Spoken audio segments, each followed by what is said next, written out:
Adolf Hitler, one of history's most infamous figures. But here's the truth most people still don't know. He never won a majority vote. He didn't take Germany by popularity. He took it through crisis, manipulation, and fear.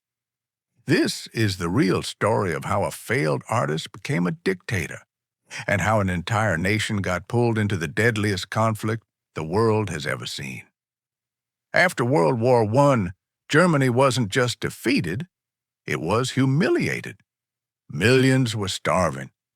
Inflation turned savings into worthless paper. Every political party promised salvation. None delivered. In that chaos, one man stepped forward with a simple message. Germany didn't lose the war. It was betrayed. It was a lie, but it was exactly what desperate people wanted to hear. In 1923, Hitler tried to overthrow the government by force.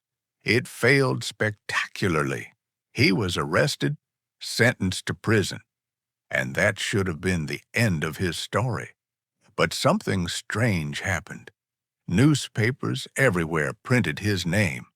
Suddenly, the man who failed to seize power by violence was being seen as a patriotic rebel by thousands.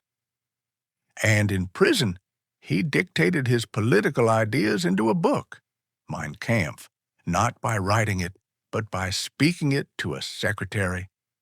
When Hitler was released, he wasn't a threat, just another loud politician in a country full of them.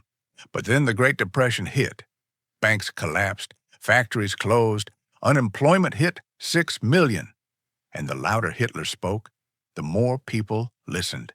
He promised jobs. He promised unity. He promised revenge. And in a world drowning in uncertainty, certainty was irresistible. Once in power, Hitler understood something few leaders ever mastered. If you control information, you control reality. Joseph Goebbels, the propaganda minister, didn't just influence the press. He absorbed it into the state. Journalists became government employees. Books were banned. Opposition voices were jailed. Radios were sold cheaply so every home could hear one voice, Hitler's. And here's the frightening part. Major speeches were scheduled late at night because humans are more emotional and suggestible after dark. Many believed Nazi Germany rose because their army was unstoppable. The truth is the opposite. In 1939, Germany had fuel reserves for just a few months. French tanks were better armored than German tanks. British aircraft production soon surpassed Germany's. So how did Hitler win early victories? One word: blitzkrieg. Fast attacks, shock, surprise, because Germany couldn't afford a long war. No matter how powerful a regime appears, its downfall often comes from within. Hitler's biggest mistake was invading the Soviet Union in 1941 before winter clothing was even produced. German soldiers froze, supplies collapsed, divisions were wiped out by weather alone. Then came an even bigger blunder. Hitler expelled many of Germany's greatest scientists. Those same people helped the United States develop rockets and nuclear technology. And his obsession with miracle weapons, colossal tanks, new rockets, drained the economy even faster. Hitler: the armies I ordered north, where are they? Wenck must attack immediately. He will break through and relieve Berlin. Historically based, Hitler repeatedly insisted General Wenck's 12th Army would rescue Berlin. General Krebs: my Führer, Wenck's forces are already engaged with the Americans. They cannot reach Berlin. They lack fuel. They lack ammunition.